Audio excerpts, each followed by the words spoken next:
And we've gotten bridges like this a few times in Lego. We got one in white for the Year of the Ox Lantern Garden set. We've gotten one in the the Zen Garden set, and this one. And I think this is probably one of the better versions of that. It just looks so clean, and it's a really nice build. And don't think I forgot, West. In this case, we have a little octopus sign. Yes, at the top. Top of the hangout arcade area, billiards hall. Actually, I think it's technically a karaoke bar. Yes, and then it's right next to the bathroom there. So that is our fun little animal sign.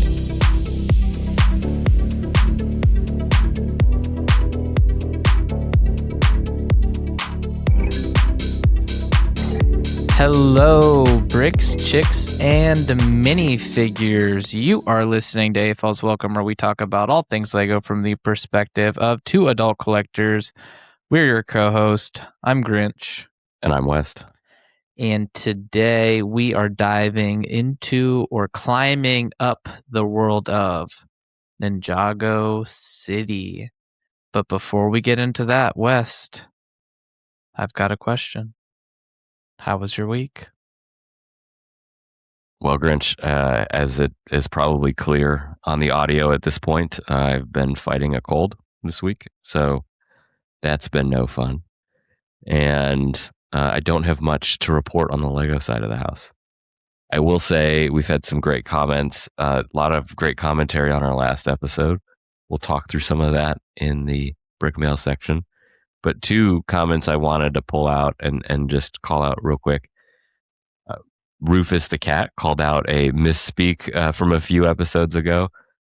Apparently we were saying bonsai instead of bonsai with an S, very much like an espresso kind of situation. Rufus has actually graciously made that clear to us in the past. So Rufus, I'm so sorry to have let you down on our last botanicals episode. Hopefully we'll get better. Maybe. I know I definitely am very good about saying espresso. It's not the same thing, but we're working on it. So appreciate you calling that out, Rufus. We'll continue to make that a go. And then the last one I wanted to acknowledge was in our last episode, there was some discussion of the Red Baron and his association to the Luftwaffe. And I think as we were talking about that, we were also sort of talking about World War II, not in the same sentence, but sort of in parallel conversations. And so there was a comment sort of making sure we were aware that the Red Baron was in fact fighting in World War I and not World War II, which we appreciate. We very much know. I think what we were connecting with was that the Iron Cross was the symbol of the Luftwaffe in World War II, just as it was in World War I. And so, being associated with the Third Reich at that time was very controversial and still kind of carries some controversy today, which is weird because, like I said in the episode, if you go to Germany or you see German Air Force airplanes, they still fly with the Iron Cross on there. And it is sometimes a little strange to see that symbol when you've seen it so many times in World War II documentaries. You're like, wait a second, is that allowed? And it still is. So anyways, yes. Well, Grinch, how's your week? We're talking about Ninjago City this week, and I believe there's a bonsai tree in one of the sets. Did I say that right, Rufus? Bonsai? Be gracious. He's bonsai. Rufus, we kid. My week was good, West. It was the first full week I was home all month, and now it's a new month, so that's neat. You get to do it all over again. Yeah, I was in Richmond, Virginia. I was out of the country. I was in Florida, and new month. Florida's basically out of the country, depending on where you go. Yeah, pretty sure they've got some wild animals down there. But I did finish my Helm's Deep mock. West, you got a unofficial sneak peek. I'm pretty happy with how it turned out, and excited to get it all completed and built. Well, you know what I'm excited about, Grinch? What? Oh, sorry. Was it too early? Yeah, bro, cut me off. Okay. Sorry, keep going. But do you know what I'm excited about, Wes? What's that? Your home's deep mock? Yeah, finishing my sentence. So, yeah, that's about it. Anyways, Wes, what are you excited about? I'm excited to see what you're building next. What do you have anything on the back burner, Grinch? Any other projects you're trying to finish up for Brick World? I'm actually redoing the Dead Marshes. I decided to go with a large diorama base on it. So I am You went bigger. I went bigger. Nice. And ergo better. No, but I Maybe? actually spent this week designing the water. I have a couple Oh, iterations of it. You know, you can go plate built, yeah. like they did in Ninjago Cities with the different color Yeah. of plates for different depths. I did that, and then I went and I said, you know what, I'm going to use panels so I can have some depth. Didn't like that, so I went back to plates. Yeah. I hit close, do not save, because I went back to panels, and I've settled on plates. There you go. Wow. What a journey. No, I know. I actually am using both panel and plate because I've stuck a neon green minifigure Nice. in part of the water, and I needed a panel to do that, a 1x5x6 or 1x6x5 if we're being super technical here. And I've got the minifigure laying down and the panel over that. 2 plates and a brick tall, so I can do some nice landscaping work. And I am going to actually get some of the hidden side ghost figures. Oh, yeah. And because I think that's really the only transparent neon green minifigure. I know that the heads are for sure. I don't think there's a transparent neon green torso No, I don't in believe so. any. Regardless, And I whichever don't part I remember can if they had find. knights either, but I'm sure. No, they didn't. But you know, I just need a plain torso. I need a ghost more so Yeah. than a knight. It Worst just case needs to look the scenario, part. right. Worst case scenario, I use like a Elrond minifigure body with the ghost head, which is what I might end up doing. Those minifigure bodies are just a little bit expensive.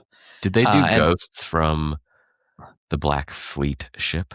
they did, but like that's like a $35 minifigure. And You I can find need a used one? 3 of them. Yeah, Oh, used it's still like $25. So yeah. but I need it transparent because I'm actually going to put a light in it, I see. Yeah. and I've got some glowing lights that are going to glow, and I'm using the dark transparent brown for the water, Okay. and so it's going to help illuminate. I think it's going to look pretty good. Nice. Well, I'm excited to see what that looks like. So, Well, Wes, do you know what I'm excited for? what's that, Grinch? Some exciting Lego news. Let's do it. Exciting Lego news. Alrighty, so this week for exciting Lego news, it was mostly reveals, and we got some interesting ones. So first up, the Lego Editions FIFA sets were revealed. This was a series of kind of 2 series of sets predominantly here. A series of sets featuring a minifigure and then a buildable figure. So we'll chat on that in a minute. The Team USA soccer jersey set was revealed. It is a buildable soccer jersey in kind of the Lego art form, with 2 unnamed minifigures side by side. What looks like a goalie and a, regular fielder, insert position here. The Lego Botanicals mug Insider's Reward was revealed. We got some Toy Story sets revealed, and I think actually fairly excitingly here, Minifigure Series 29, Collectible Minifigure Series 29 was revealed. So, Grinch, what is exciting about this week's news?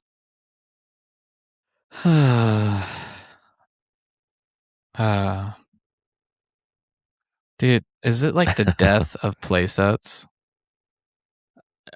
Yeah, well, yeah. Like a Toy Story can't get playsets? Like, are we done with playsets forever? There was a 4+ set that was also revealed in the Toy Story line. With the barn? Yeah. Yeah. It's a weird situation, especially with like the FIFA ones. The Toy Story ones are whatever. I don't, I think Lego is fully building stuff right now or releasing things for that wave of AFOL who was young in like the 90s and 2000s. It just feels like that's what they're trying to push. So we have these like buildable Toy Story sets. I don't think anyone at Lego got the memo though. That like, I don't know if I'm spending money on Lego, like that's not what I'm going to spend money on Lego for. Which I get that maybe I'm not like representational of the entire AFOL community, but a buildable Lotso bear, like I don't know. I'm kind of wondering if these are going to sell really well personally, but yeah, especially too when like the Toy Story minifigures were so sought after and special. I remember we had the Lego Army Men minifigure kind of battle pack from the early 2010s, if I recall, and it's still not super super expensive online, if I'm not mistaken. But what an easy set to go remake, right? The Lego Buzz, like you could go through the entire series and make minifigures again, and I think people would really appreciate that. So to get a buildable Slinky toy seems a little weird. Well, it's like a book nook too. Yeah, yeah. So, I mean, I'd probably be a pass on these anyways, or a skip. So yeah, I mean, I'm like, in what 10 years, I'm gonna be going to Toy Story 22. Like, let's do something original again. But yeah, I digress. No, Disney doesn't know originality anymore. They're just no. I mean, Sheesh. I didn't even see Toy Story 4, so I'm when I found out Toy Story 5 was coming out this year, I was like, okay, whatever. Toy Story 4 was okay. It was okay. It was a thing. It happened. It was a movie. Was decent. Yeah. There's a fork. But speaking of remakes that maybe kind of missed the mark, we haven't had Lego Soccer in so long. We've finally got some sort of Lego Soccer representation back now that the World Cup is here, and the North American World Cup this year, which is super exciting. What do you think of these sets, Grinch? I'm concerned because we got a Lionel Messi set with a buildable minifigure, and then we get the Lionel Messi set with a Lego minifigure, a buildable figure rather, and then the minifigure. 2 separate Messi sets. We got 3 Messi sets. Oh, okay. There's the I guess they're calling them soccer highlight sets, where it's the smaller base. A good price to part ratio, folks. Yeah. 500 pieces, $30. One with the minifigure? Yeah, so it's got the minifigure. He's like shooting a goal. Yeah. It's got his number in the back, and that's got like a little kind of base. I think it's supposed to be kind of like an Argentina type of base, or no? I mean, I don't know. The building's got like the Barcelona pattern to it, so I don't quite know what is exactly going on. But anyways, it's maybe Barcelona, but it's got like an Argentina flag on the base. Like it's a celebration, if you would. Okay. I see. And then we got that for Ronaldo, Mbappe, and then Vinny, and then we got the Messi buildable figure with his iconic running pose, is what it says, where it's got number 10 on it, and then it's kind of built at a side, and it's him running. And then there's the Messi wall art. That's right. It's with the hands, Messi celebration. Right? And as good as a price to part ratio is on the other set, the 500 pieces for $30, this is equally bad. Yeah. This is 1,400 pieces for $200. But what's really interesting is it has a printed autograph on the box. So apparently that's $50. I'm just kidding. It actually, though, they have his tattoo on his arm, which they actually have a print of in the buildable figure. But in the wall art, it's brick built. And well, I'm not going to get this set. It kind of works. It's like a 3-dimensional like tattoo, and it kind of works. It uses some rope pieces and some hot dogs, and I don't know. It's a wall art of somebody's arm art. Yeah.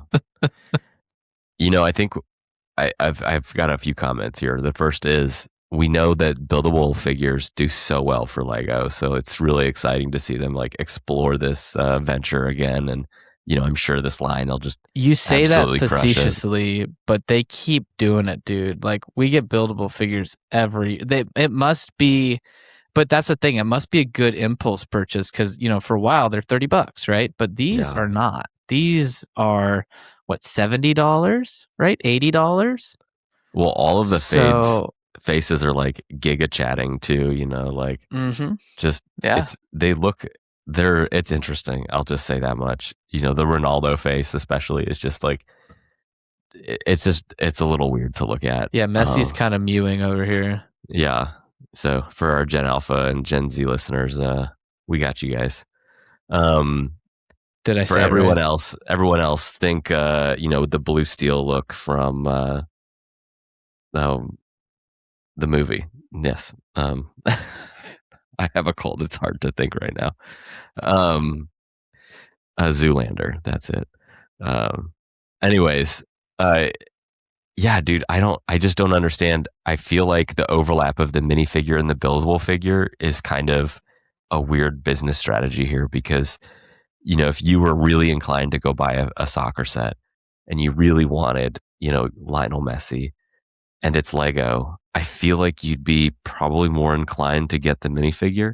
And if you were an AFOL and maybe you were like, oh man, what do I want? Like, you're still probably going to buy the minifigure, maybe buy the buildable figure, but I could see you probably getting like the wall art and the minifigure, but the buildable figure just exists in this weird middle ground that I'm not really following why it's there. So I don't know, man. I think it's cool, but I'd love if we went back to getting like the soccer play sets and the team buses, and that would be cool to get like Lionel Messi in like a icons of soccer battle pack or something for that or whatever. I think that would be really fun, but like you said earlier, we're kind of in this like death of play sets era, and it's starting to show, especially with some of these newer lines that are coming out to feel geared towards adults, but maybe question mark. So I don't know, Grinch. What are your thoughts on that? The wall art is weird. I could see an argument, not make an argument. I could see an argument. I would not make it for the buildable figure. The little kind of play scale set diorama, it's not a play set. The diorama is probably my favorite. I may get the Messi one. I was maybe going to get the US one, but then it's not like the jersey. Yeah, it's supposed to be customizable, so it looks like it comes with other stickers so that you can like change the hair around, the number around. Because I like number 26 is, oh gosh, Chris Brady, and he's a backup goalie, and that's what's featured on the box. So it's not him. He's got blonde hair, and neither of these people do. So I may get that one, but I don't hate the official emblem either, especially because I'm not going to get the big trophy, right? Yeah. So this at least is a way. I'm happy there's a couple $30 sets. I'll say that, right? Again, not going to spend $200 on the trophy, but I could see myself potentially spending $25 on the little emblem with the little replica trophy as well. Yeah, I mean, it is nice, to your point, that we're getting a $30 set with the minifigure. Right? You could totally see a world, a universe where Lego does the poster, the wall art poster one with a minifigure in that set and nothing, and then maybe the buildable figure and nothing else. But here we have minifigures that are very easily accessible. So for all the sort of very, very light trash talk and spear throwing we just did towards the Lego group, I will commend them on accessibility here of what will probably be some fairly sought out minifigures, I would imagine. Yeah, the sports minifigures have always been weird because there's like the NBA figures from back in the day. Yeah. And there's some pretty notable, I mean, there was Shaq and Kobe. And I think with the exception of Kobe, they're not crazy collectible. you Yeah. know, and they're also different because they had springs on them. Anyways,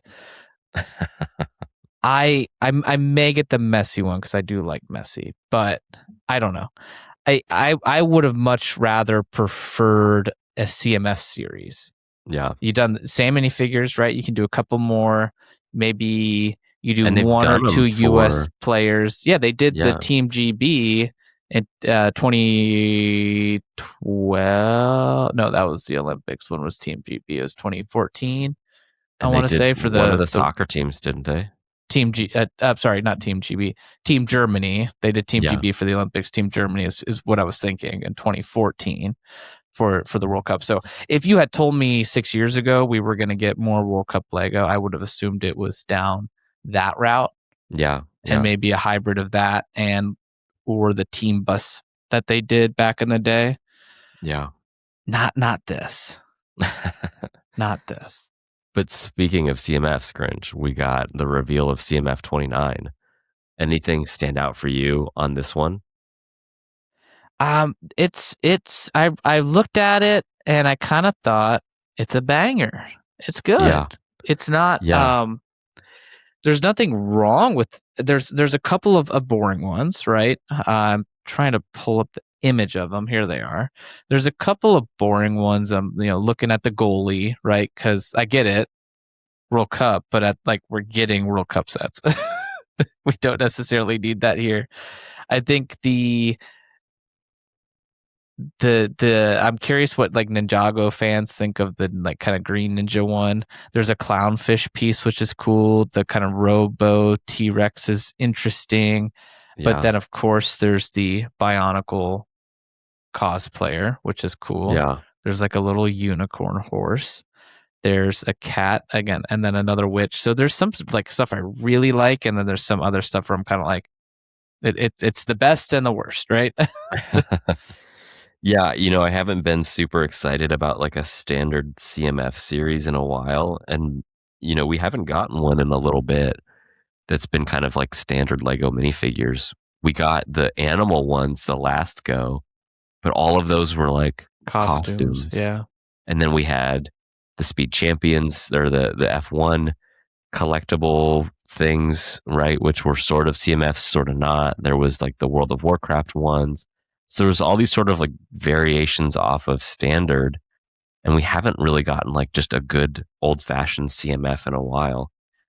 And one of the things that I really like about CMFs in general is, and this is kind of been my long standing approach to CMFs, which is that you can use them in really fun ways in like a Lego City, for example. So if you have like a modular collection like I do, and you do, and you want to populate them, you can always find interesting characters in the CMF series to just put in your buildings. And I think that's always really fun. For example, a few CMFs ago, they had a little dancing girl in like a ballet costume, and I put her in the ballet studio in the assembly square.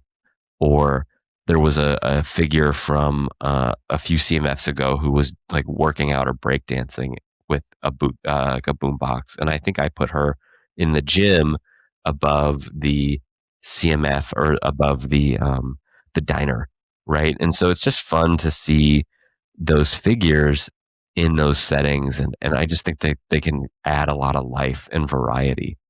So I did want to call out a couple too that I really liked. I'm pulling up Brick Fan at the moment. I really liked the diver. I thought that was just so much fun. To get a clownfish piece like that is so cool, and will integrate so well into like brick built aquariums and stuff that you're working on. You And mean like a tropical aquarium that was $500? potentially. But we've had a lot of great like beach themes over the last few years, so I know that diver will go and kind of integrate really well with those.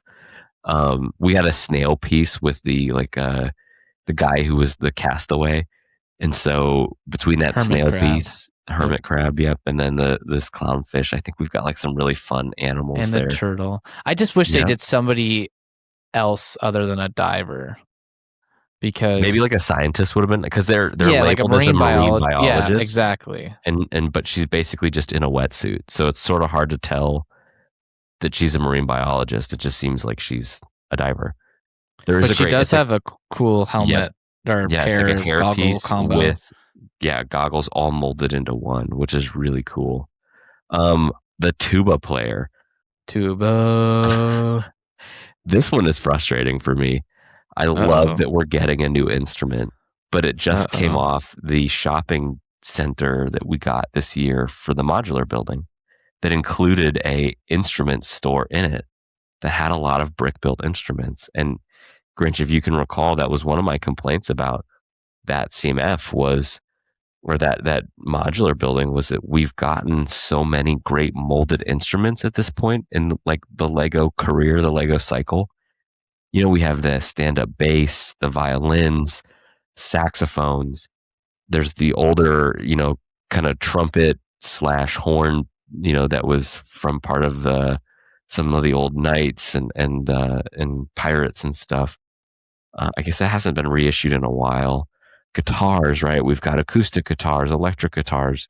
We've got Kermit with a banjo. Like, we've got so many great instruments. For them to make these kind of big and clunky brick built instruments, it just looked kind of disappointing. So to get a tuba in the CMF series the same year that we got all those brick built instruments just feels like a missed opportunity to include the tuba in that set. And so I'm going to definitely pick up that minifigure and probably, you know, fix that situation with tubas and saxophones and stuff. But I just think an interesting inclusion there. I like the Bionicle cosplayer comes with the original canister. Yeah. Yeah, I think it's just a printed cylinder, but still kind of a cool piece. That's a fun sort of homage to like Lego, right? Like, you've got a Lego minifigure cosplaying as like another Lego figure. So and I you know, don't hate it at all. If we got a whole minifigure series of Bionicle figures, like, I think that would be kind of neat. But yeah, I don't know, Grinch. I'm happy with this one.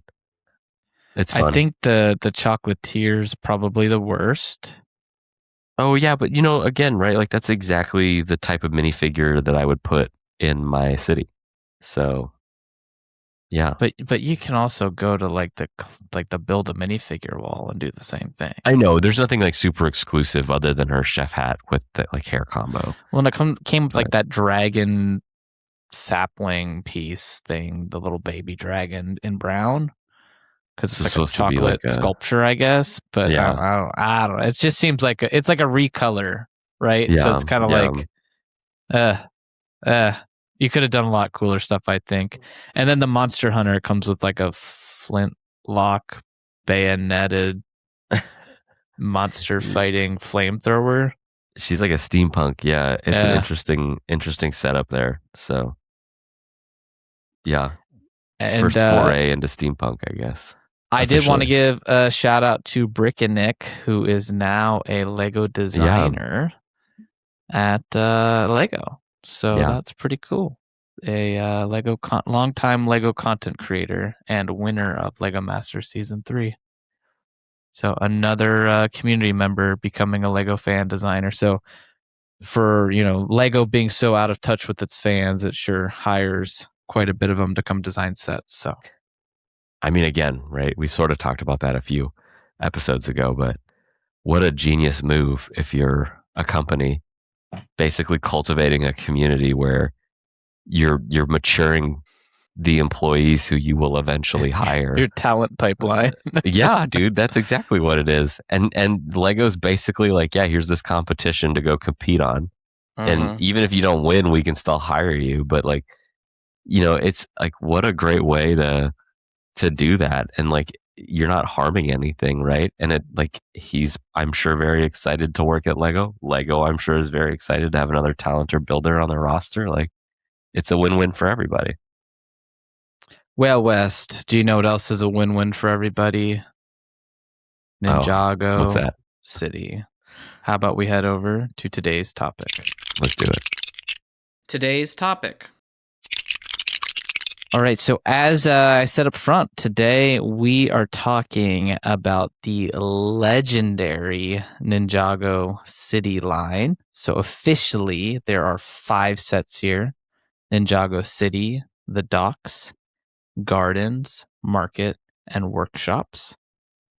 These are Asian cyberpunk industrial style buildings that actually originated from the Lego Ninjago movie. It was originally, I believe, a fan design from the movie, and you can kind of see pieces of the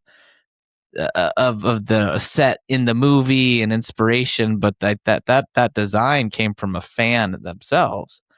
And this really introduced this idea of vertical world building, which we kind of seen in modulars, but modulars themselves were always one big building, whereas this was a collection, more of a scene, more of an actual cityscape versus a singular building or two with multiple floors.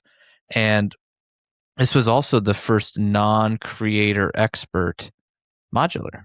So it Yeah. kind of became this first unofficial sub-modular theme, which we've later seen expanded into other themes like DC, Marvel superheroes, etc. But West, what is the first thing you think of when you think of Ninjago City?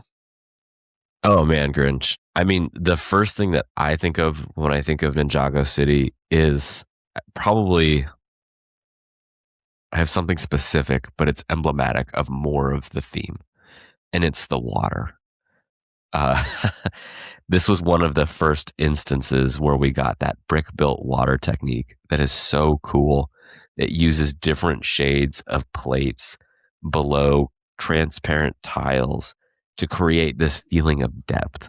And you see it employed specifically in these Ninjago sets in like the canals that they have at the lowest level. And what's fun is you'll see Lego, for example, take like a flower piece and they'll bury it on that first layer and then cover it with tiles. And then later you'll see a flower piece on the tile level. And what that does really, really well is it gives us a sense of depth that we wouldn't ordinarily get in Lego. And I just think it's an extraordinarily sophisticated technique. It's one that still surprises me to today.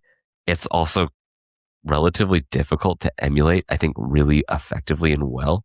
And so it's still something that I think requires a lot of eye for control, if that makes sense. Like, I think you can kind of overdo it. I also think you can sort of underdo it. So there's sort of a balancing there of what's right. But what it's emblematic of is you can see in these buildings that every square corner of them, every square inch or centimeter, if you prefer, is so well thought of and considered. And I don't think there's a single section of wasted space. Everything kind of has like a fun storyline to it or a purpose. And they just feel so lived in. And I think that's what I think of when I think of this series.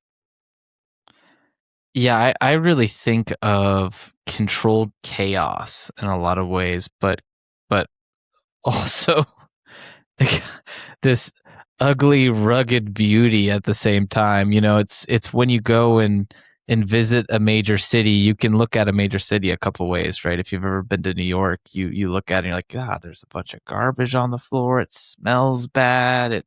It's weird. It's loud. Or you can look at it and say, this is essentially its own ecosystem. And there's a lot more going on here than meets the eye. Kind of like Coruscant, if you're a Star Wars fan, right? Yeah, you feel the energy. It feels alive. Yeah. It feels dangerous yet comforting, and like, just sort of all of the above. And I think you brought it up, Grinch, so we're gonna go there Let's on go just there. a second of a tangent. One of the things I love about being in cities is, if it's a city I know or a city I don't know, is finding those moments where it feels like everything kind of comes to a halt. And it's those courtyards and buildings, it's those random parks that you go to and you're like, holy crap, I'm in the middle of a city, and yet it's so quiet here. And like, I know I'm in a city. Like I can hear sirens, or every once in a while I'll hear a siren or an airplane flying over, but it just feels so peaceful, and you're just like surrounded by so much chaos and movement. I mean, it's like being in Central Park or the National Arboretum in DC. And I just find those moments so cool because it just feels like such an odd juxtaposition of just chaotic energy mixed with like this weird stillness. And I think that's something that you kind of pick up too with some of these sets. Yeah, absolutely. I mean, and it's hard to capture atmosphere in artistic mediums. And Lego is certainly an artistic medium, but it's also a toy, so it's even harder to capture atmosphere. And it just does it. So I think, I kind of, as we're preparing for the episode, I kind of thought through a couple reasons, like why are these sets so loved? And I highlighted a few. West, I'm not sure if you have a different list than I do, but feel free to add, right? Great value, always a good price to part ratio, a ton of different minifigures. To your point earlier in the news, and sheesh, this was not planned, but you said you like to add CMFs to your modulars. Sometimes you get a modular with 3 or 4 minifigures, right? And most times. In this case, the least is 10, and the average is plus 15. It's like 17 or 18. So yeah, not only is it great value in terms of what you're getting, you're also getting a ton of minifigures. Yeah, absolutely. And Grinch, I think this is, you mentioned great value. You mentioned, just like there's so much going on here.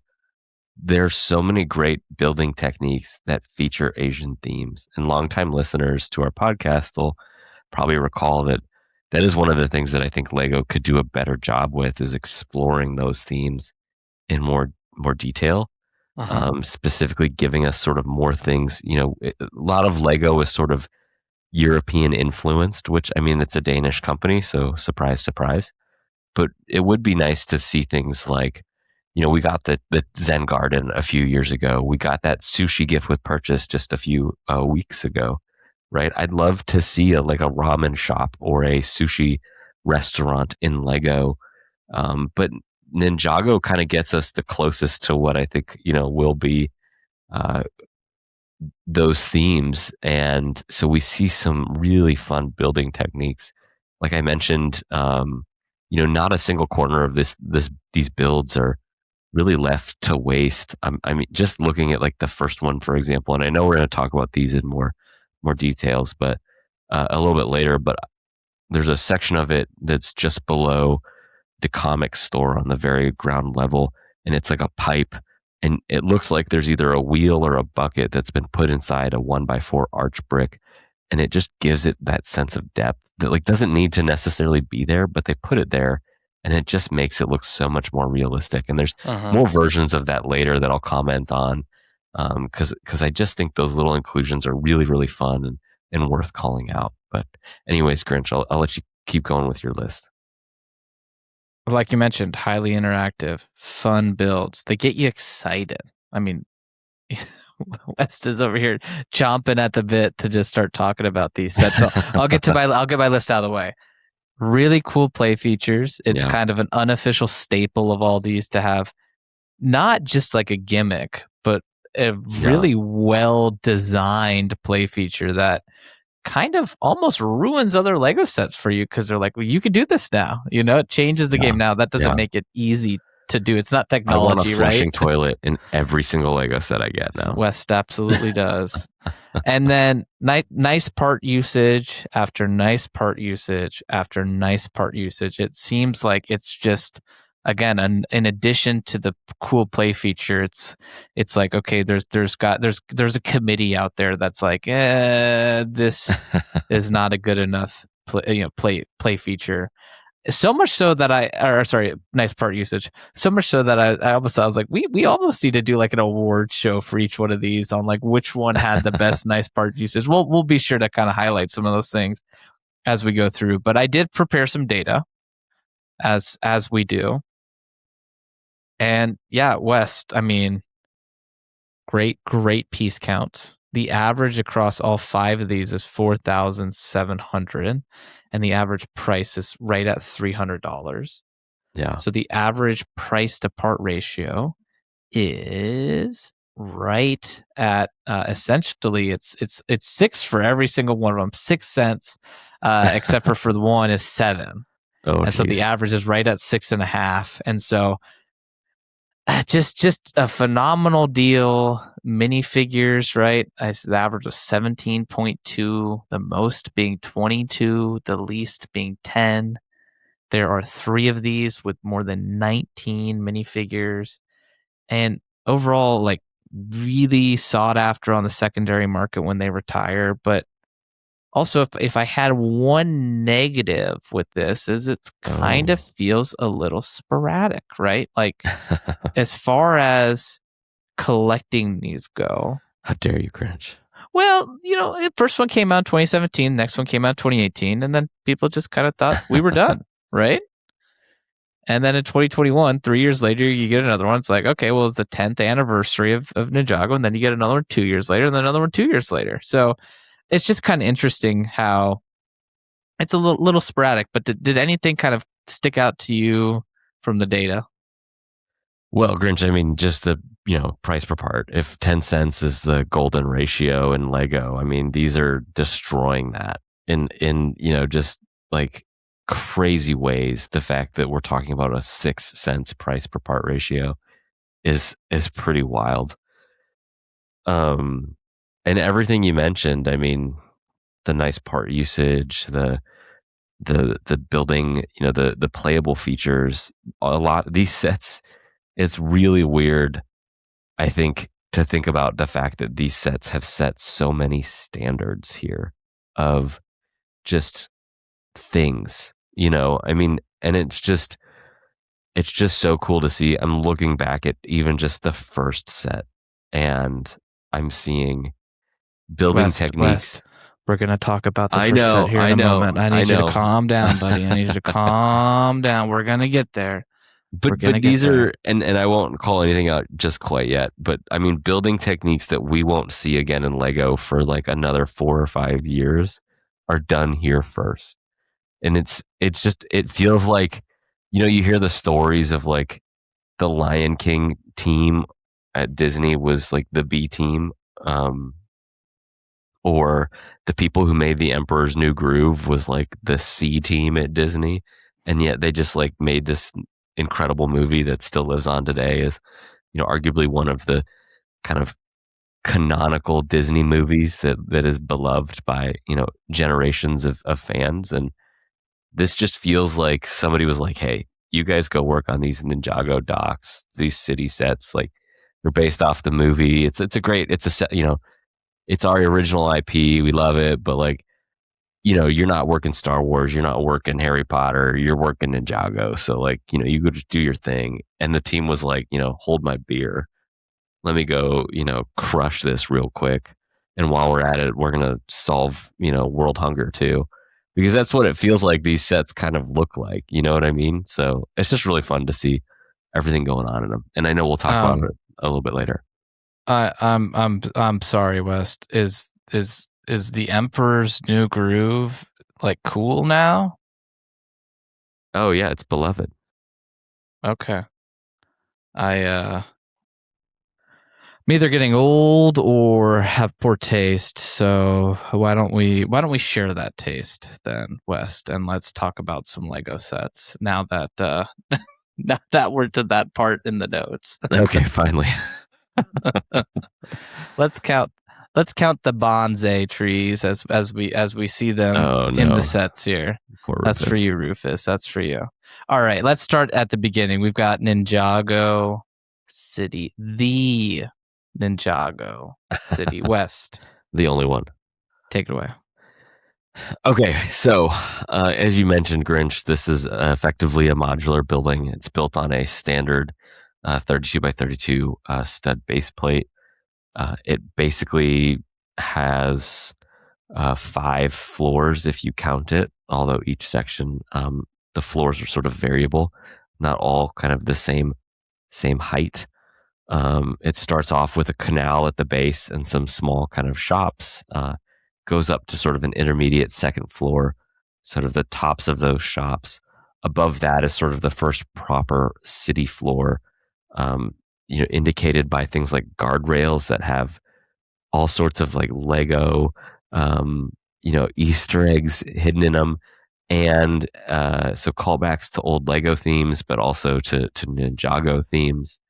There's a floor right above that has like a haberdashery, and then kind of the roof level of the building. So it's a very vertical building, and there's just so much cool stuff going on. I already mentioned the pipe. Lots of studs on the side building techniques. The one that I really wanted to call out on this, Grinch, and I know you've got a lot because you own these sets. I don't, so you put hands on them. There's I a touched sliding. the set. There's a sliding door at the very top. There's a tower kind of antenna thing. I don't know enough about the Ninjago lore to know if that's like a bad guy lair or something. But there's a sliding door. It's one of those window pane pieces, and it's built on one of the 1x8 rails, and it looks like it slides to the left, opening up something behind like a it. rice paper door. I think it's a bathroom up there. I don't know why I think that though. I wish I had my collection. I mean, I do. It's behind me. It's just not unpacked. In a box. One of these, the next like week or two, it'll be unpacked. But that was featured in the Lego Harry Potter Hogwarts Express, the Ultimate Collector Series Hogwarts Express, if you will. That's not the official title, but that sliding door technique was used in that build too. For what I thought was the first time, I just think that building technique is so great. When we got the Daily Bugle, it had a really clunky sliding door on the base that I actually replaced in my build because it was using basically a brick wide window pane piece that you slid across the tile, and it just took up way too much space. It didn't look really clean. And this sliding door technique that they've put here, which I don't know if this is the first official use of that technique, but man, is it a clean technique. I'm surprised Lego doesn't do it more often, to be honest, but it looks so cool here. And yeah, there's just so much to talk about. Grinch, I know the play features are so cool, or of these series are something that are, really exciting.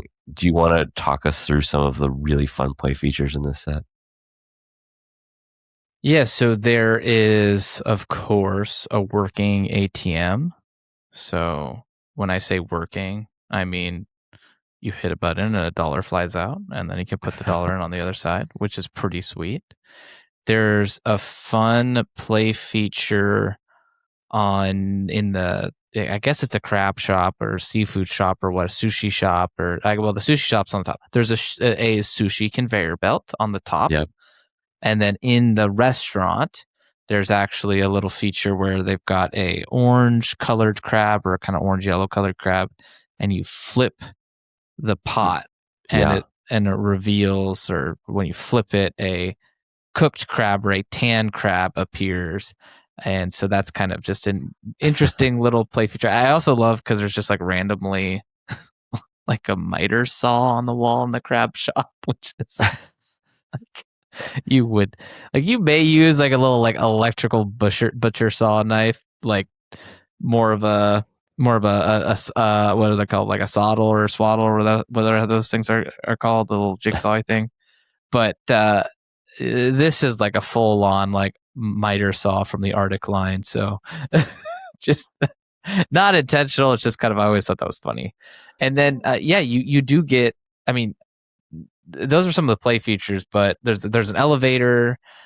There's some nice part usage where they put some tiles inside a one of the hollow 1x2x5 bricks. Yeah. There's even that old school smokestack piece from a truck that they use as kind of this accent wall piece. And one thing that this kind of taught me as just a builder was the importance of windows, right? I'm talking about the simple things that make this feel like chaotic magic, and that's they've got a window over here that's got a green outline in trans green, which just kind of doesn't make sense. So there's a little lime green in there too, and then they've got the dark smoke brown 1x2 brick and a 1x2 window, so it's 3 long but kind of abstract modern, and it's just there's a lot of care, detail, and intentionality that went into this. And one thing that I really like to look when I look through photos of all of these, or when they're on my shelf and I can look at them, is the different roof designs.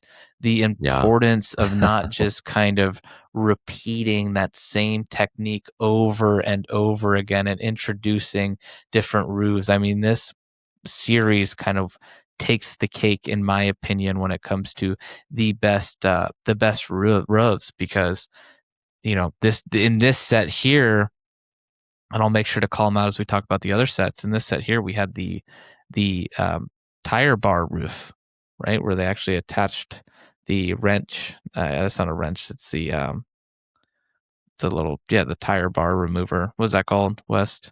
The crowbar. Crowbar, thank you. Jeez. The crowbar to a flexi tube. And so they've got a nice little kind of curved awning from that, right? And then they've got kind of a simple just palisade roof. And then you've got door handles on their side, the classic door piece from Lego as a roof. So just a lot to love here. Yeah, absolutely. You could talk about this for 40 or 50 minutes. And in fact, if you're interested, Jang Bricks does. There's some of his longest videos. Grinch, those videos of his were some of the first that I really engaged with, and also kind of got me back into being an AFOL. You were like, yo, dude, check these things out. And I was like, oh my gosh, like not only is it fun listening to Jang talk about him because he appreciates him too, but holy cow, there's so much going on here. And it just, again, every like little detail of these builds just has something to show, and it's so fun to kind of watch. Like I mentioned, the builds have kind of that canal industrial level on like the first section, and then there's sort of that main level, and so it kind of feeds into that sort of cyberpunk aesthetic of like, you have your street level, and then all of the things you want to hide are down below. It reminds me of Chicago with Upper Wacker Drive and Lower Wacker Drive. Chicago is one of those weird cities that they do kind of have like subterranean roads that you can go down, and it's where like all the garbage is picked up and like all the deliveries are done in the city. So when you're at the street level, you're actually above like what is really the ground level in Chicago. It's kind of odd, especially where those sections like kind of mix and it opens up a little bit, and you see, it was filmed in Batman in The Dark Knight, where those scenes underneath with like the truck and the semi and everything. So anyways, it's kind of fun to see that sort of emulated here, especially it's such a difference from the standard modular building we get. Those just seem sort of prim and proper and all put together, and these, like you mentioned, are just sort of this chaotic, messy, and it's really fun to kind of see that, this side by side with like a standard modular building. They would look very out of place next to each other. One last call out before we move on to docs is, again, another kind of unofficial sub theme of this theme here, or inclusion, is the aquatic animal signs and or accent, or in this case, I guess it's a balloon thing, but there's a puffer fish antenna on the top, and then there's also a neat little squid sign, and they're always done so well, and technical marvels of their own when you look at them and how simple they are. And then there's also the inclusion of these transparent neon signs, which kind of adds to that cyberpunk feel. But it's these little things that, if you're a mock builder and trying to build a cohesive scene, it's these little inclusions that you kind of can add as you go along that make it feel all like everything belongs together. Yeah, absolutely. All right, West. Well, next we had Ninjago City docks, and this is a weird one for me because officially, if you were to connect this, and what's actually suggested on the back of the box when you connect it to Ninjago City, you're actually technically connecting what you would perceive as the back of the modular, is the back of the unit, that non-dock part. So the main feature of this is the docks, and that part actually, when it's on display, if you're up against a wall, is on the side you can't see, Yeah. and it's also the side that's not displayed on the box. So it's kind of a weird Yeah. one because of that. And I think for maybe the longest time, it was the least favorite. I think there's maybe another rival out there now that we'll get to, but it's also the shortest one by far too. So it does it what where Ninjago City really knocked it out of the park. I think part of the reason it took maybe a little bit longer to get that third one was because maybe this one wasn't quite up to expectations, but I think it's aged quite well. I think there's a lot of people who missed this one because maybe they were like, this isn't going to continue. This one's maybe not as good, that wish they could go back and get it. Yeah. Yeah, Grinch. So, like you mentioned, this one is a little bit wider. It's basically a base plate and a half, I believe, and then by one base plate. And then if the Ninjago City had sort of 5 distinct floors to it, which I think is kind of arguable of like whether you call sort of like some of the second levels on those floors. This one really just has 3. And so, like you mentioned, it's significantly shorter than the Ninjago City. And then I'm looking at it on Brickset, and the image they have is what you would perceive as the back. So it shows you the full dock, some of the market that's there, but that's about it. And you do miss out a lot on the action in the front, but from the back, it looks relatively plain. And I could totally see why, compared to the last one, this one just it feels a little tamer. It feels a little less aggressive. There's still a lot of wonderful, nice part usage in here. I'll call a few things out. There's a Joker's hairpiece from the Lego Batman movie turned upside down to look like a kind of a hanging planter. There's another kind of balloon that they've built up at the top. And again, really fun techniques for the roofs and for the sides of buildings. There's another little kind of boat that they've put together in this one. So a lot to enjoy. But yeah, I mean, compared to the old one, the first one, it does look a little disappointing, maybe. Yeah, I think you see that come to life in the color palette too. It's a little bit more, like you said, tame, but whereas the other one had these pops of colors throughout it, this one you've kind of got your azure / medium blue building on the top right, and that's really it. A lot of the other color comes from the accents, from the signs, but you had that in the other one, right? You had those Yeah, pops of colors, and then you had like the yellow building, you had the green window, the blue haberdashery. In this case, it's kind of just that, but it does. Okay, again, got to call out the fun play feature. It does come with a working vending machine. So what you can do is you can actually stick $1 in the middle of it, and a soda can will fall down. And for folks that have built with Technic or built kind of mechanisms like this is about as simple as you can do this.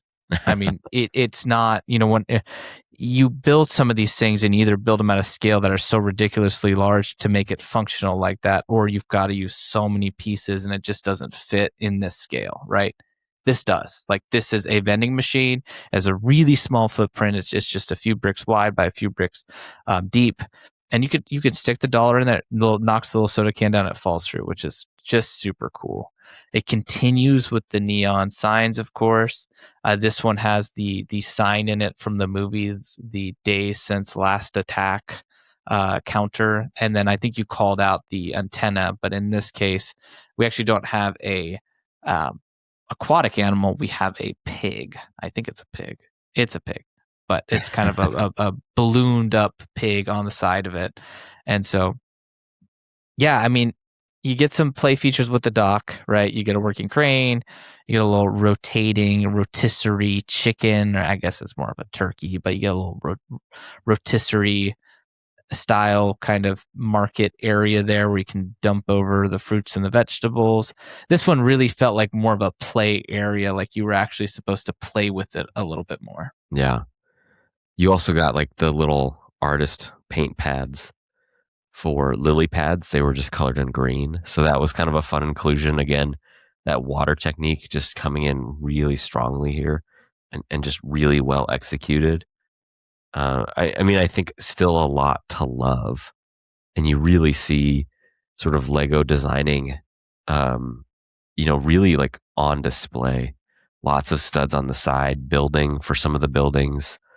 One of the things that I really love with Lego buildings is when they will take a masonry brick and they'll put it in sort of a standard building. And so I'm looking at sort of the white building in the center, and they use these light bluish gray masonry bricks to really great effect. And it just kind of makes it look like the facade of that is crumbling and you're seeing the brick underneath. It just adds a lot of depth and layer without having to make all of it masonry bricks, which I think is kind of a waste of those bricks, and also would probably be a little bit more expensive. And so I think it sort of, as Jamie, Brickmaster Jamie would say, it gives you this idea without them having to do it explicitly, right? So it's a suggestion of decay, if you will, and you understand that their message they're sort of trying to impart is like these buildings have been lived in and used, and you see that here, and it just, again, back to the first one, really just makes you feel like it's alive, and that's, I think, really cool. One thing we didn't call out with the first one too is the signs that are in here you can actually change. And so they have like 3 or 4 of these neon signs that you can use to kind of customize and refresh your scene if you want. And both of these kind of feature different ways to actually store it. This one's got, again, a little awning piece that actually uses a black garage piece, a couple of those black garage kind of sections curved. The nice roofs that we have here, the nice roof techniques, I got to call them out. We've got a shovel roof with the classic minifigure shovel turned upside down. So just the head of the shovel is making the roof of the little market there. On the top right building, you actually have a snow plow piece that is being used on its side Yeah. as the roof. So again, I'm gonna keep this is not a meme. This is the roof technique game is on point, and I will continue to call it out. And it's kind of a shame because some of those are so good that I'm not calling out the other ones that are good, but just a little bit more standard. Yeah, But creating curves absolutely. and roofs, especially back in 2018 with the piece palette that we had back then, was a challenge. And Yeah. and this was really revolutionary in how it did And that. and especially with Japanese influence, Mhm. like design, there's a lot of, while Japanese design can be, maybe very boxy from like a building perspective, the roofs get very ornamental and, like you mentioned, curved. And they're complex curves where the pitch of the curve is gradually increasing, for example. And so to build that into a roof and make it feel authentic, I think is really difficult. And that's, again, where this series really shines is, you know, we talked about this probably last year when we talked about the Lego Ninjas theme, and we had a bit of a disagreement. I felt like maybe it was a little less, maybe a little more on the insensitive side. But this just feels like it's paying homage, and it doesn't feel like it's appropriating anything. It feels a little bit like a love letter to sort of Asian fusion design, and certainly that's from my perspective. So if somebody feels differently, please let us know. But I just feel, like I said, like a lot of love for the source material here. Mhm. Well, West, 3 years went by. In that time, I moved twice, bought a house. You bought a house. I mean, we grew up. We became adults. Got 401ks, if you would. And we got Ninjago City Gardens. And I think for many people, this is the best one. I think it was certainly a return to form, and so much so that it challenges Ninjago cities. I think some of the sentiment you hear with Ninjago City these days is it feels a little bit old. I tend to disagree with that take, but I think undeniable that this is just a phenomenal entry into the series. And if it's not your favorite, it's usually your second favorite. Yeah, I mean, this one's it's a great set. There's no, I think, there's just, like I said, lots of love with this one too. You get, I would say that maybe the only qualm I would have is maybe a little bit of a misleading title. It's called Gardens. There's really not much of a garden.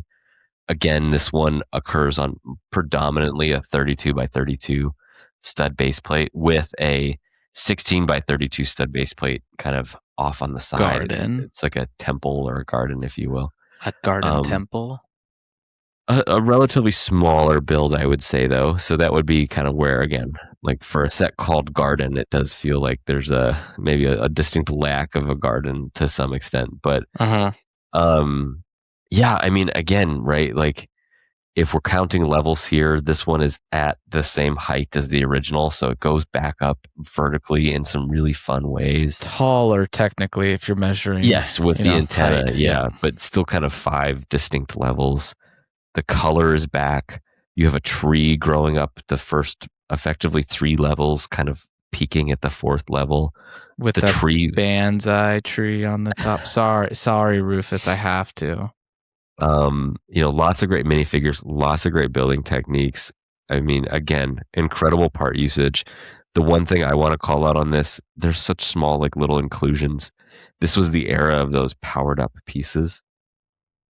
And again, right, like the main level right above the water, you have a drain pipe, and out of the drain pipe is one of those power blast pieces that kind of has like a curve to it. And they use it, and it just makes it look like water is pouring out of that drain into the larger basin. And it's just those little details that we've, continually pointed out in this series that just give these sets a sense of life and movement that we just don't get in any other Lego set. We started to get that in the modulars. We got the museum had some kind of water drain features in the back that started to kind of look like they were moving a little bit, but this was done in 2021, I believe. So, well before the museum came out. These sets are crawling / walking, so modular sets can eventually run. But I would also maybe argue these sets are still running themselves. Like, it's just so weird. Like, they're setting these standards that like some other sets are maybe sometimes approaching, but they really are kind of a series in their own. Yeah, and so more nice part usage. It uses the Ninjago weapon pack with in green, and they use them as various types of foliage and grass blades and blades coming out of the water, which is pretty cool. The roof game. Let's have a check in. Let's check in on the roofs. It's strong here, but it feels forced a little bit. I'm going to be honest. I'm going to go through some of these and I'll tell you what my favorite is. There's 2 that I really like. So there's a treasure chest top roof that uses those and kind of a curved, it uses clips so that you can kind of curve it to different angles. There's the video game controller awning roof piece. Yeah. And then there is what is my favorite, and it's very simple. And these are the types of techniques that I love. There's the 1x3 jumper upside down. And so if you don't know, the jumper has not your traditional tube clutch bottom. It has a kind of toothed bottom. Yeah. And you turn them upside down, just gives this different texture, and it just looks really cool as a roof. I don't know what to tell you. It looks really cool as a roof. And so you get some of, like, I think with this one, those more standard roofs like that are actually really well done. And the other kind of more NPU roofs feel a little bit more forced to me, especially the controller one. I like it, but it it feels like it's a controller roof. Like it's missing just that je ne sais quoi. Just it's not transforming the piece. Yeah. This set in general, because I would probably err on I like the first one best too. This one feels like, the designers were like, man, we nailed it on the first one. The second one was really cool, but just didn't quite have the same energy. And then somebody, like that young rookie who's just like full of vim and vigor was like, yo, I got this, guys. Like, and they just kind of went all in. And, they're kind of like winking at all the Lego builders as they put together these video game controller roofs. And everyone's like, wow, yeah. And it's like, it's weird because it has everything we love about the first one, but it just maybe feels like it's dialed up to not quite like 11, but like 10 and a half, where it's like, you'd be okay if it were 11 and you'd be okay if it were 10, but it's just, there's something on it that's just like, for example, the big teal antenna on it, I think really sticks out as something that I just don't quite understand, like the purpose of that. I know it has it's based on the show or whatever, but I just feel like it really kind of sticks out in a weird way, and it uses those big kind of half diamond pieces. Oh, I love that technique though. I mean, I think it looks cool, but at the same time too, it just sticks out so much that I think it takes away from some of the subtlety of the other bits of the build. I really love the glass roof on what I believe is a museum. I was gonna say that was my second favorite roof because it's a very easy roof, and it kind of doesn't really count, but I'm gonna count it. Yeah, and longtime listeners, and if you're familiar with like the modular line, the modular series have explored kind of those atrium roofs throughout the years in really weird and interesting ways. And this is just kind of another variation of that I really like. And I love the tree, dude. I think the tree, just sort of the main tree, is fantastic. And using those light leaf pieces on top of the darker ones just gives it a sense of depth and life that it just, I mean, it looks great. Going back to the roofs, roof game strong. You got some other really strong roofs here too, just in general. Not my favorite like the other one, only because they're very specific. I feel like you could repeat it. I really like that first one I mentioned only because like you could repeat that on a lot of things. These are a little bit more specific, but awesome nonetheless. You've got the hot dog roof that uses the black hot dog piece and recolor as kind of a little accent for a curved roof piece, which is super cool. And then you have the the meat cleaver roof that is over the ice cream shop. Yeah. And those are the cleaver piece turned sideways, so you just have kind of the knife face, pointing up. So it's interesting roof technique as well. And then in this case, for those keeping score at home, we do have a very cool play feature and a little working video game. So it used that Technic axle rubber piece. It's like a 1x2 lift arm type of thing, but it's made of rubber. And so you actually kind of hit it and your little guy bounces up as you kind of play with the game and tries to, I guess, get a point. I forget exactly what the goal is, but it's a working little video game, which is pretty cool. And then you also have, I guess, is it a clownfish? Yeah, it looks like clownfish, I think, right? Using I knew at the time the Mario legs as kind of the torso trunk, and that's our animal here on this one.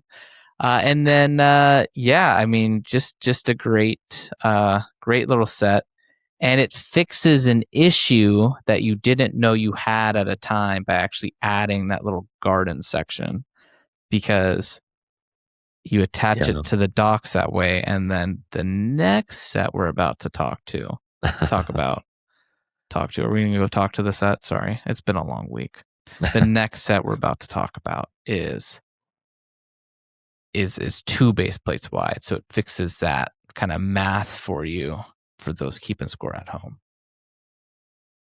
Sort of, right? I guess it does equal everything out to. So Ninjago City is a base plate.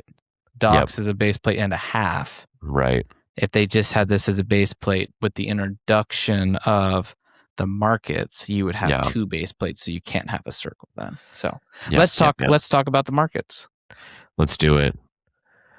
Grinch, the markets. I would actually say this is maybe if Ninjago City's 1A and Gardens is 1B, this is 2, right? And if Gardens is 2, Gardens is 2A, and this is 2B. The only reason it's not higher for me, the tram works. It's not the best, little sky rail gondola, but cool nonetheless. Very cool nonetheless. It's a little empty. What I really wanted with this one is just hold your horses, Grinch, because CMS. Just throw some CMS in there. No, but no, I was gonna say wait till the fifth yeah, set, well, yes. again, yeah. Spoiler. But what I with this one, it's a market. It's supposed to be bustling, right? It's supposed to be busy. Yeah. And I just wish there was 1 or 2 stalls on that bottom floor. And I think this drastically improves upon where the docks went wrong, where the docks really lacked that verticality that kind of made it fit in. This has that.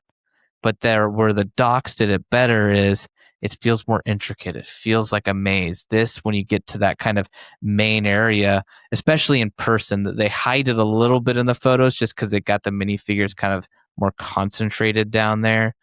But you just get kind of some empty gray space. And if that wasn't there, this would be really pining for that firm number 2 spot.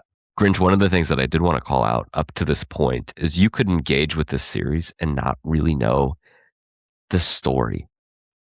And so I think that's something really important. I mean, you get some funky characters, there's the Garmadon character with like the 2 torsos and 4 arms or whatever, but Lloyd. You could kind of put those guys to the side and you just have this like Asian cyberpunk city, right? Something out of like any cyberpunk video game or Blade Runner or something. It just like all kind of fits that sort of vibe, if you will. This set starts to, I think, diverge a little bit because there are some specific things in this set that do sort of carry story notes that stand out, but you wouldn't really know why they're standing out if you didn't know the story behind it. So specifically, I'm thinking of the tech shop in green. It sort of stands out. And I don't know who the bad guy is who runs that store or whatever, but there's some lore there. This is where I think the series starts to struggle. You have... Whoa. No, here, struggle? Bear with me here. You have...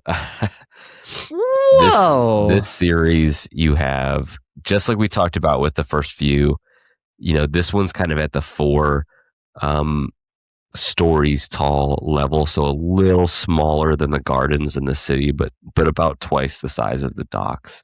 It's also wide. It does have a lot of empty space in the middle, like you mentioned. One of the things we also haven't called out is the number of shops and stalls in all of these sets. And really, like I mentioned, Jang's videos where he goes through each section is probably the best way to go and explore these, unless you have them yourself. But like you mentioned, this one does feel a little empty, and the shops that you do get are just a little odd. Like the iPhone shop, it's a multi-level shop. There's no like clear way to get to the upper level, if I'm not mistaken. There is an elevator. Oh, that's right. That's right. I still, the inclusion just feels like in the past you'd have like a house and it was like a tatami mat and like a little tea restaurant, and those felt sort of appropriate, right? If you've had the pleasure to visit Japan, things can be really small in Japan. Restaurants can serve 4 people at a time, and that's pretty typical or normal. Here, though, it feels like you're trying to introduce like the Ninjago City version of like the Apple Store, but it just doesn't quite scale right to the city, and so that's one of the things that I think is sort of an odd inclusion. I thought you were going to talk about how this has a bonsai tree and a torii gate and a working toilet Did I say that right? A working toilet with plumbing and poop flushing play feature.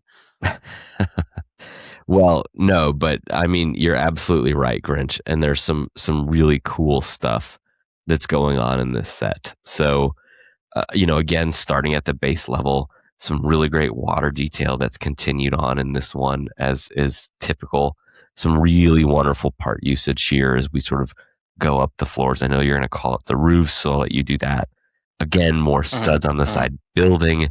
One of the cool things about the tram is it's sort of designed for a character who's handicapped.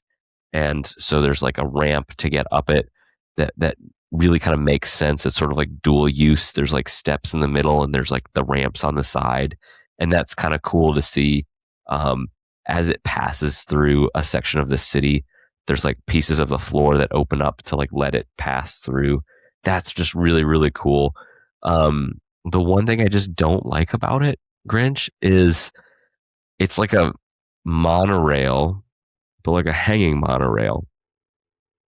And those exist, but it feels like a gondola, like a ski lift gondola. And so it's just this weird intersection of like, what do you want to be here? Do you want to be this sort of hanging monorail? There's a famous one in Germany, actually. It's not I don't remember if it's a monorail or not. I believe it is a monorail. Or do you want to be like a chairlift?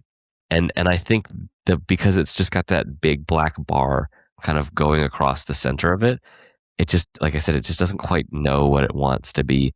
And I've seen examples of it being used, and the friction of the Lego pieces is just almost a little too great that, like, I think it doesn't always work as sort of advertised. So yeah, there were some sort of technical issues with this one. Calling out the Torii Gate. This is one of the first sort of inclusions of a Torii Gate in Lego, which is really cool.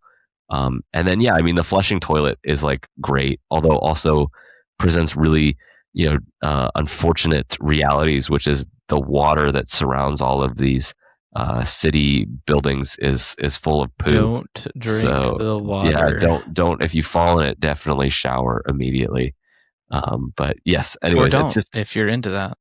Well, yeah, fair enough. But a really fun play feature there. Here.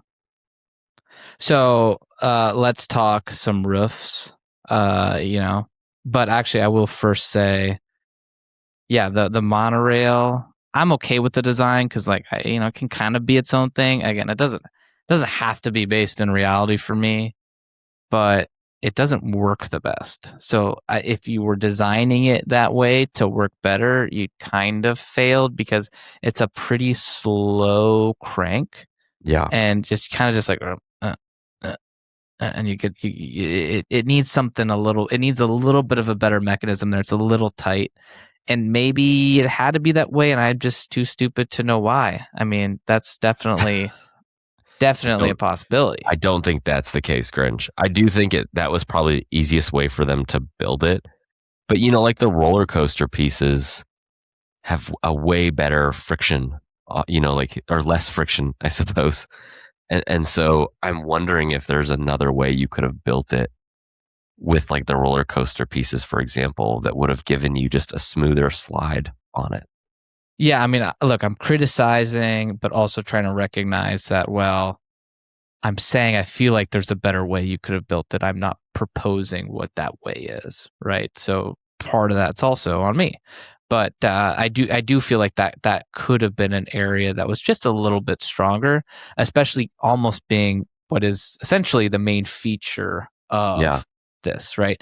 I will say that the toilet flushing feature actually works really well. And what's kind of cool is the piping for it. The toilet's on the top right if you're looking at it, but it exits the ground on the bottom left. So it actually falls down and almost traverses. I don't think it's all of the mock, but it's about half of it. Yeah. By the time it pops out into the water. Center column, right? Is the center part. Yep. Kind of deposits it into the water, and so it not only goes down, but it goes to the side, And I think this was something Jan called out that was fun, which is like you're building it and you don't really know what you're building until you get to like the top level and put everything together. And that's when it like all sort of, pun intended, Yeah, but you're clicks. So laying the plumbing out throughout the city. I mean, you really are. yeah. So let's talk roof game. All right, roof gang. Where are we at? So this one has the book roof. So it uses the black book piece upside down and turned over to get kind of a squared roof with a curved end, which is a great technique. The Ninjago City Gardens actually used that technique for the a little a little little window table thing, a little order table. I forget I think it was a coffee shop or something like that, but just a little service counter. But so this is using the full book and it's turning that piece so that you've got the binding of the book on the outside kind of facing down at an angle. So there's that. And then you have just kind of classic roof with everything else. You do have two other call outs I wanted to make. You've got the candle piece roof. So this roof is got the kind of the clip piece that's circular that accepts the bar. And then you've got the candlestick piece attached into that. So it's clipped. So you get a kind of circular tube roof. And then on each end, you've got a clip with a bar attachment, the curved bar attachment on it to kind of give that little flare accented awning to it on each end to kind of close off the roof. And then the other roof I wanted to call out is, again, a kind of another simple design, but very effective with the monorail station. You actually have kind of that older, I want to say it's an older, maybe mid 2000s piece of the graded door for like a van or some sort of industrial style door. I think it's like 3x4 wide. So you've got some kind of detailing, vertical detailing on it, and in this instance, they've turned it to the side, and they've got some black ingot pieces on there, adding to that. So it's super simple but very effective. And then you do see a continuation of like the swords pieces on here. One thing you kind of notice with these is where the first two had the recolored paint trays for lily pads, they kind of went away from that in these two. And in this one, you actually get a continuation of the weaponry grass blades throughout. So kind of you're starting to maybe get into a little bit of a different area here of the city where it's maybe a little bit it's kept by a different lawn company, if you would, right? So you're getting some just little bits of different overgrowth, but it's still a continuation, right? It's still a planned kind of continuation throughout. Yeah. In the tram station, I really like the ornamentation on the side of just below those door pieces that you mentioned. It uses jumper pieces in like a sand green and then a gold 1x1 plate that looks fantastic on it. It just gives it a lot of depth, gives it a great color, feels very ornamental, very appropriate with like these orange or these red columns underneath it. It looks really, really nice. The other thing, and you don't necessarily see it in the images on the outside, is inside the purple building is a billiards table. And I think it actually rivals, if not is better than the billiards table we got in the Detective Modular building, the pool hall. Oh, it's much better than that one. And it's just fun to see. We don't get a lot of billiards tables in Lego. This one's actually just a little smaller too, which is nice because the pool hall is a great set, but being able to, I haven't made the swap of putting this new version into the old building. That's like a total West move and will be something I eventually do just to sort of open that space up a little bit more. And I think it's just a nice inclusion there. You get some other nice part usage here with some Wolverine claw grass pieces. You've got one thing that's really cool, and it's just Lego knowing the math of the system here with this bridge that's in the middle. And I think what's so great about it too is it just shows you the power of building off grid. So Yeah. the bridge itself is slanted at what Angled just a little bit. looks like maybe 30-degree angle from the walkway, right? And it adds so much being at a slant, and they actually use the larger Technic kind of wheel well mud guard type piece for a Technic car in red. They use that piece as the kind of side of the bridge, sort of the structure. and it works really, really well. And we've gotten bridges like this a few times in Lego. We got one in white for the Year of the Ox Garden, Lantern Garden set. We've gotten one in the the Zen Garden set, and this one. And I think this is probably one of the better versions of that. It just looks so clean, and it's a really nice build. And don't think I forgot, West. In this case, we have a little octopus sign. Yes, at the top. The top of the hangout arcade area, billiards hall. Actually, I think it's technically a karaoke bar. Yes, and then it's right next to the bathroom there. So that is our fun little animal sign. And Wes, there is a saying that you save the best for last, and that saying certainly applies to some situations, and this is not one of them. But West, last up here, if you don't mind me saying in advance for us, we have what could be the worst here. And there's some things to like about it. I'll highlight those. But West, the workshop, the Ninjago workshop, this is the most recent modular. Yeah. So this one is, as you mentioned, Grinch, kind of an interesting inclusion. Some call outs for this. It's about 4 stories tall in this case, with sort of that ground, first 2 floors is like the ground level. There's sort of that main deck area and then an upper level. Again, some really fun part usages and building techniques in here. We'll go and speak to all of that. The one I think really interesting bit is it's built sort of at an inverted section. So it's done on a 32 by 32 32 by 32 stud base plate. Your standard base plate depth here. But instead of it being built outwards as like a corner, it's an inverted corner. And so it's a corner building, but it goes into the base plate rather than out of the base plate or towards sort of the observer. And so it does give it this really interesting sense of depth. And that's what features, the very large or medium-sized mech that makes up sort of the main area here. I'm going to call out a couple of things real quick, just sort of off the rip. I really like the inverted scarf piece that is used to symbolize noodles in the noodle shop above the noodle shop there. And then actually above, I'm not really sure, it's like the mech headquarters or something. They have some really interesting tile pieces. They use that sort of train guard piece inverted to do kind of like the base of the roof there.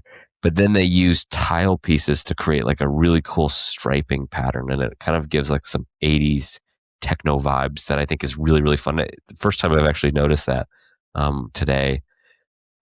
Other than that, Grinch, there's a lot going on here. The one thing that this set did that was different from the other ones was this is when you started to see Lego explore in their modular line, pulling out the sides of the buildings instead of having to take like the roofs off, for example.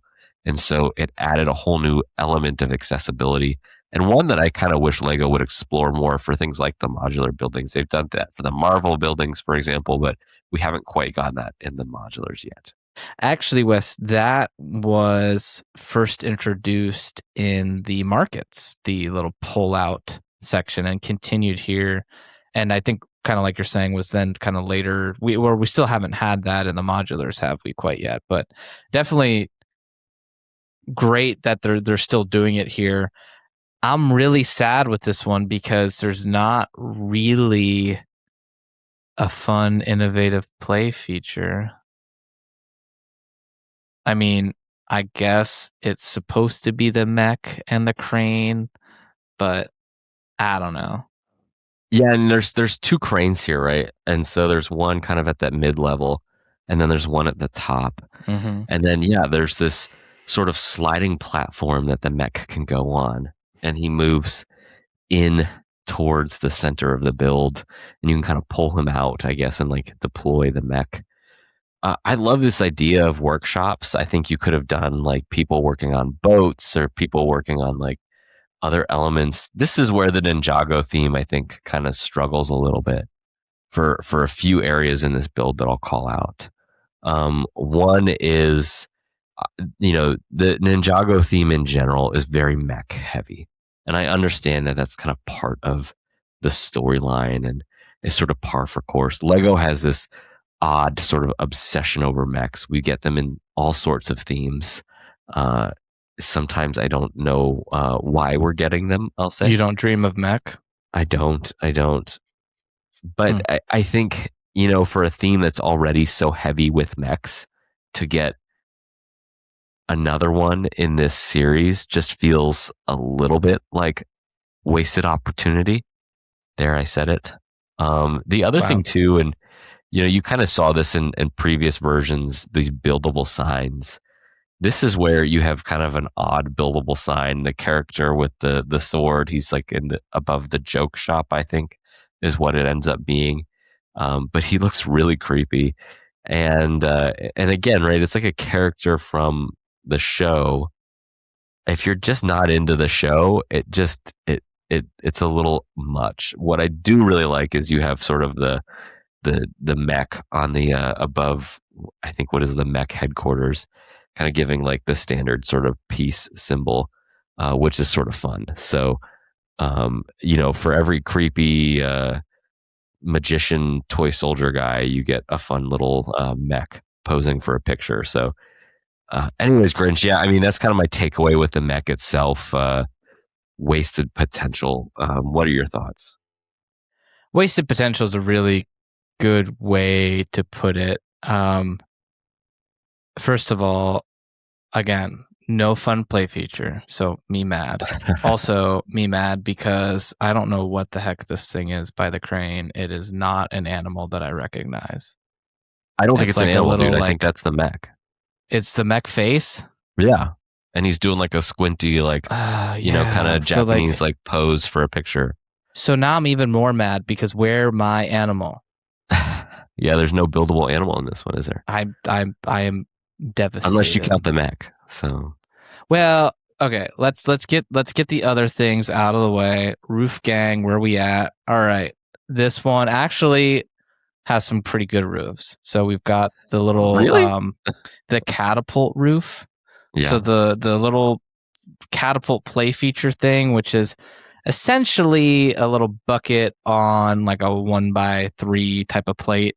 They got those turned upside down, but they didn't stop there. They actually used a cool technique to get a wedge piece on the end of it. So it actually is pretty seamless. I actually really like that roof design. It's probably one of my favorite from this. The garage doors curved. They use that kind of banana gear type thing to actually make the garage door curve, which is different and nice inclusion. And then on the top, there's two roofs. You've got the arch, the quarter arch roof with the arches turned on them sides, that clasp they're on their sides. Jesus. Again, it's been a long week. You got the arches turned on their sides. Yes. At about a 90-degree angle. And so that's kind of a nice, continuous, seamless look. I do like that. And then on the left side, you've got the seat roof with the classic Lego seat turn side, which actually works really well to kind of be this off Asian fusion style roof here. And then it's got the newer kind of curved awning corner. I forget what that specific architecture that's inspired by that is called. You've got that piece kind of on the corner of that roof, kind of completing the look. So that looks like good overall too. Kind of tile, right? Yep. I forget featured, what that. I think in the that Japanese castle that we right? got. Yep. And then it has been also featured in the Zen Garden. So, sort of purpose built for Asian inspired builds specifically. So that's all good. And yeah, then you've lime got green masonry bricks. I mean, that's lime, pretty cool. the not lime green, the spring green. I see. Yes. Notably a color of a T-Rex from Jurassic World Dominion for whatever reason. But you do, and you've already called it out. I have to call it out again. You have what is one of my all-time favorite part usages here with the upside down scarf, where they took the kind of part that attaches to the neck, and then they flipped it upside down, so that's on the bottom. They're pulling the noodles out. I know you talked about it, but the way that they did that, and then it's not necessarily. I mean, that part's hard, right? Seeing a piece of me, like, I'm going to do that with it. How to get it to the next level is that they use the binocular pieces with the two wands to act as the chopsticks pulling it out. Like that is the unsung hero, because otherwise you just have an upside down scarf, right? If you don't have that part going on, you don't have it being pulled out of the bowl, right, and representing the noodles. So that is just, chef's kiss. Well, and those Walter wand pieces, White, somebody cooked here. You can move them, right? So like, it's just the other way you could think about, like, a easy way to do that would be to use like 2-bar pieces, for example. But they're so rigid and there's no motion or movement to them that you're kind of stuck. With the wand pieces, you can kind of get them, maneuvered in there, because they're sort of pivoting on the ball joint at the base of the wand that's put into the binocular piece. And so, highly posable, which is a very important feature of that build. And I think, like you said, wasted potential here. And you said something else too, like traditionally Ninjago is a mech theme.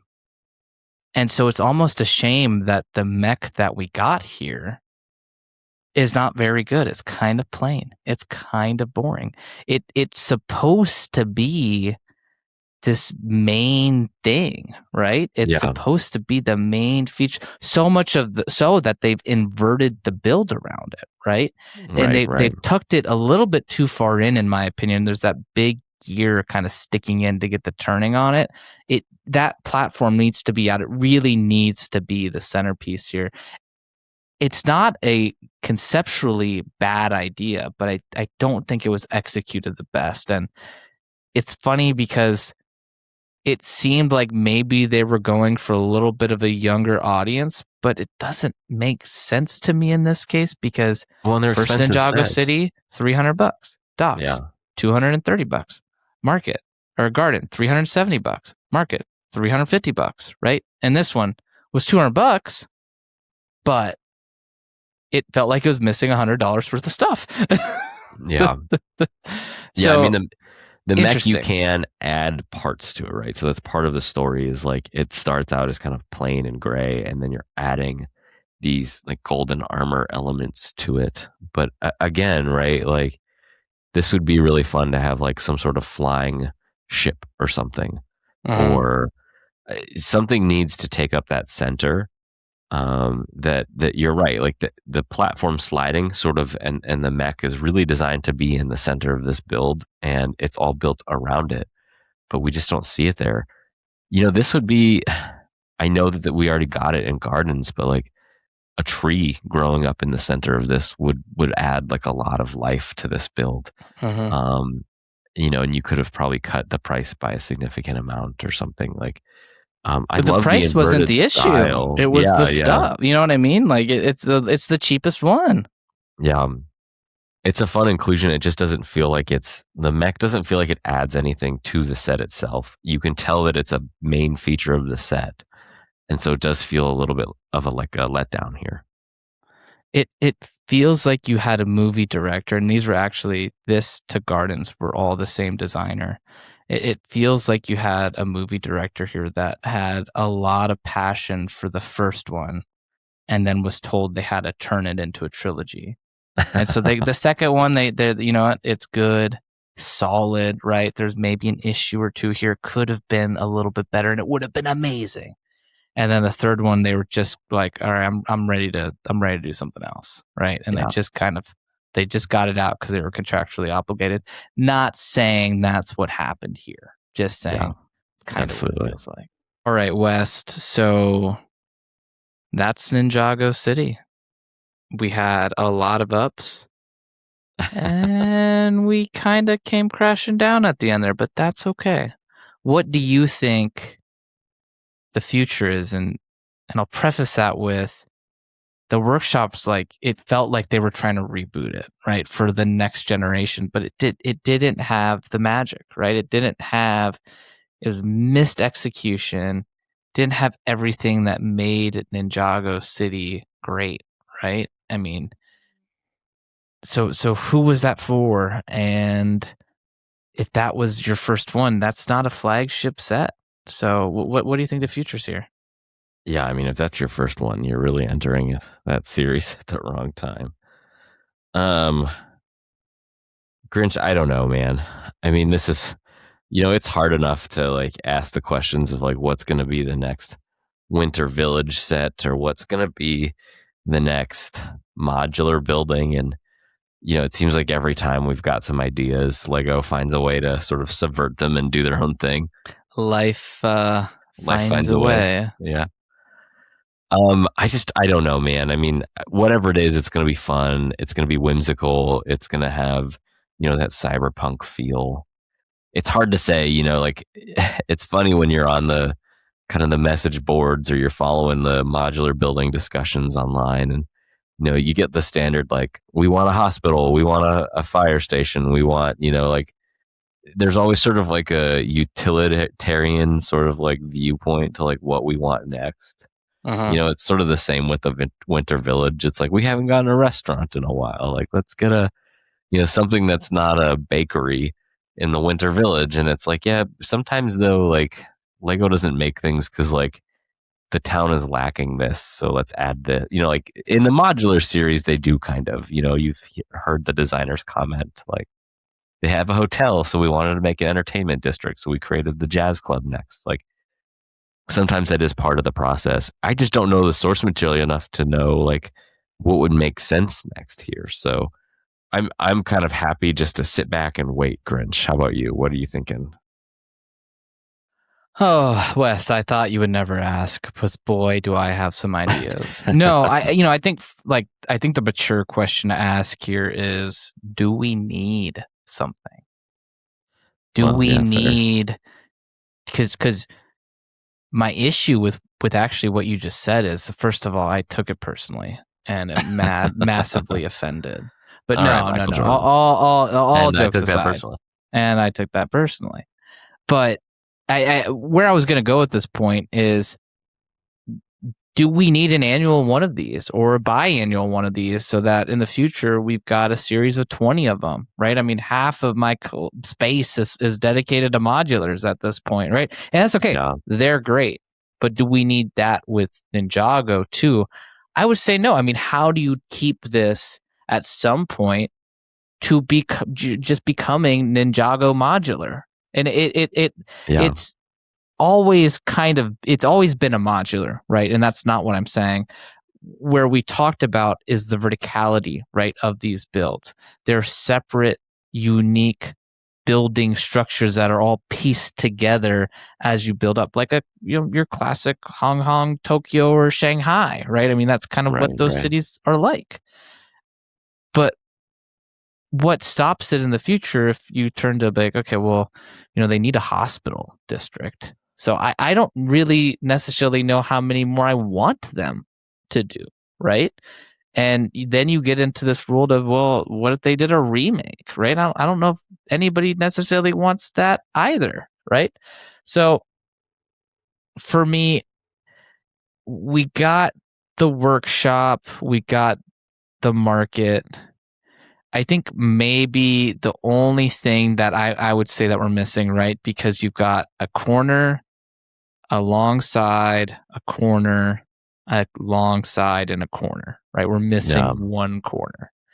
And I think you could do it if I think you do another, essentially Ninjago City, but you call it maybe the residential area, and Mm, you just kind of do a couple of fun, unique, different restaurants, some cool play features, kind of harken back to what you do with the first one, right? With that sushi belt, the little crab spinning mechanism. Like, you could have, I mean, I feel like there's 6 noodle shops in there already. I was about to say that, but you could have a butchery, you could have a larger tea shop, you could have like a boba shop. There's a couple things that you could do there, right?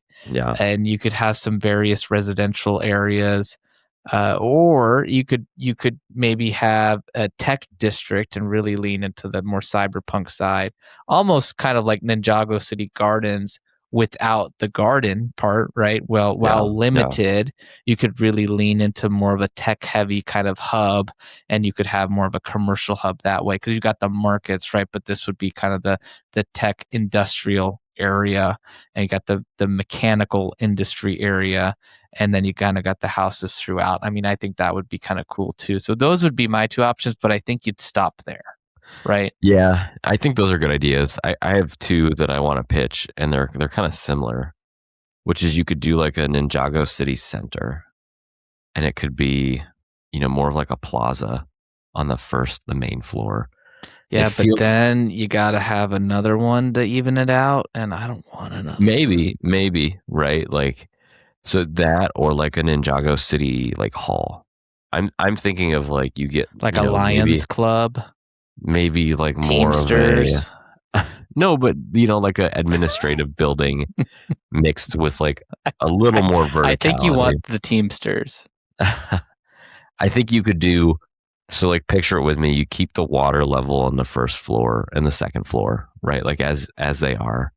That second floor, you do it so it's all tiled over, and so it's like that could be like your plaza level, and then like on the back middle side of it could be like your city hall or something, and that would sort of re-emphasize the fact that sort of that main sort of pedestrian level is that third floor on the Ninjago Uh-huh. City section, and then you could kind of have some fun with that. I think that could be kind of an interesting thing, right? Without kind of getting into sort of the too commonplace of a like, a restaurant district or like a, insert item here district or whatever, like that. I think you could kind of fall into that trap if you allowed it to Uh-huh. go that direction. Well, Whatever the case, needless I'm to excited say, for whatever they come yeah. up with I mean, next. it'll be cool. It'll be cool. Even the mech shop has its charm, but that's Ninjago City. We had a request a while ago to talk Ninjago at some point, so we knew we were definitely going to get to the city. Still got to figure out the rest of Ninjago because we don't Also, really not a do theme that, but we yeah, dabble in but too but much. but we will figure it out. But West, why don't we head over to some brick mail?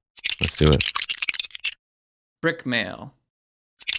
All right. Since you're under the weather, I will take the longer one. The first one here is from Ben Herman. Writes, "Hi Grinch and West. First off, the last 4 weeks have been some of my favorite episodes yet. The ethics conversation and the botanicals were genuinely great listens. I was nodding along and talking to myself in the car the whole time during the 2 episodes on ethics. Well done. My thoughts. The Red Baron Lego set. It was basically a Harry Potter set in disguise. A living, bloody Baron World War I plane. Fantasy appropriate. Team West. You could also have gone the Snoopy route. I mean, Yeah, yeah. just saying. On ethics and toys, it's such a rich topic. We live in a culture that is increasingly whitewashes its villains, Cruella, Maleficent, Joker, etc. So the line between good and evil is full of shades of gray. With Lego specifically, I think back to the being a kid and see my friends' kids building spaceships geared towards battles and attacks. And while it's all fantasy and plastic, it still involves violence, battles, or death. Not a problem unique to Lego in the toy realm. It was a great episode and discussion. Since my last email, my AFOL journey has been busy. I bought my first used Lego set, the Modular Jazz Club. What a color palette. The seller had rebagged everything, and it was a fantastic build. Side note, this is Grinch talking, not reading. That is how I got to experience Ninjago City, because I bought it secondhand. So somebody, all 4,000 pieces of it, went back and rebagged it and numbered the bags for me. And great used Lego experience, because I was not going to buy that new for a grand plus. So Nice. Okay. Put up shelves for my modular building. See attached photo. I saw the photo. Looks great. Started my own modular house mock in Bricklink Studio. Overwhelming, but I'm making it my summer patience project. Signed up for a Lego convention here in the California Bay Area as an attendee. Picked up a Acro Mills parts container, and now in deep into an existential sorting strategy crisis. Thanks, Taco, for that inspiration. Listen to our episode on sorting and storing. Check out thebrickarchitect.com. Tom Alphin has done phenomenal work. I mean, if you really want to nerd out in Lego, just seriously go over there. Check out his sorting and storing guide. Get the part labels. Just awesome. Went to the Lego store to try to snag some of the masonry bricks, and they were sold out. Worked up the courage to ask what they had in the back. Nothing, but got on the order list, so I'm headed back in 2 weeks. Nice. I didn't know you could do One that. request, please do an episode on display solutions, IKEA and beyond. I am running out of room fast. Finally, I was genuinely bummed the week a new episode didn't drop, but Bora Bora is amazing. We did our honeymoon there too. Congrats on 5 years, Grinch. Well deserved. Keep up the awesome work. I know you balance busy lives and family commitments, but this podcast has become a staple sound that I look forward to during my commute. Well, you're welcome. Thank you for the congratulations. Bora Bora was as advertised, is all I will say. Just absolutely phenomenal. And I like the idea of the display solutions. We did an episode on displaying your Lego collection, but we didn't go a ton into the solutions, and we could talk about that a little bit. I know we've been mentioning we wanted to revisit past episodes too, so maybe that's like the way we revisit that display episode with kind of some new pizzazz. I also was at the beach on that episode on my wife's laptop, and I didn't have the audio set right, and I believe you could hear my mouse clicking like the entire time. So. Early podcasting for Grinch and West. But no, hey, stick with Bricklink Studio. It's great. The more experience you have, the better. Play around with it, right? Just get in there working. One thing I would recommend on that, and I think Studio is maybe on our list eventually too, because we did a Bricklink. We didn't really go into Studio. But hiding pieces. Specifically, there are some random, I'll use the 1x2 slope, right? Your classic 45-degree angle slope piece. Back in the day, there was a time when it didn't have a bottom tube. And so you'll constantly fight this battle of like, okay, I'll go pick the slope piece, and it won't exist in that color. And that's fine, but if you're OCD like me, you're like, wait a second, I need to get rid of that alert. And so I get rid of the alert. Or it does exist in that color, and then you go and you put pieces in your cart on Bricklink, and you're like, what the heck? Like, why is this one piece $45? Because you got the most rare version of it. So play around with it, and don't be afraid. You can right click on a piece and hide it if you're like, and then you could just go to the left and just go to the hidden pieces. It doesn't like delete it forever. So just a pro tip there, so you're not constantly going in there. It happens a lot with bricks.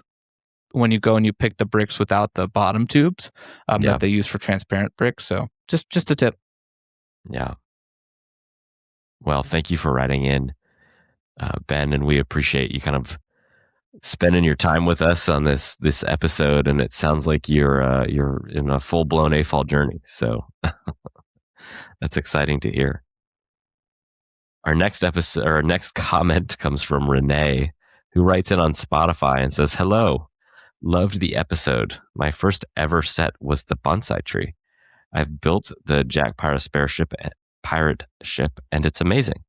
Pro tip though, make sure the cannons work smoothly before moving onto the very on. It's very hard to go back. It's a beautiful set and an enjoyable build. Love the show and listen each week. Keep them coming. And Renee, thank you for writing in. We appreciate it. And we love to hear from you. And thank you for the pro tip. That's a great tip, actually, because, yeah. And I think there's actually some times in the directions where it tells you to like do the play feature too. And it's usually Like, make sure it trying to works. be like, make sure it's working. It doesn't come across that way because it's just like, see, if you press this, this happens. But like, that's them telling you like, do the thing. Check it, please. Thanks, Renee, for writing in. Appreciate the listen and glad you are enjoying the show. And that is a wrap of another episode of AFOLs Welcome. If you've enjoyed this podcast, please subscribe and leave us a review on Spotify, Apple Podcasts, YouTube, or wherever you are listening to this show. If you would like to write the podcast, please email us at afolswelcome@gmail.com or follow us on Instagram at AFOLsWelcome. Thank you for listening, and we will catch you on the next one. See ya.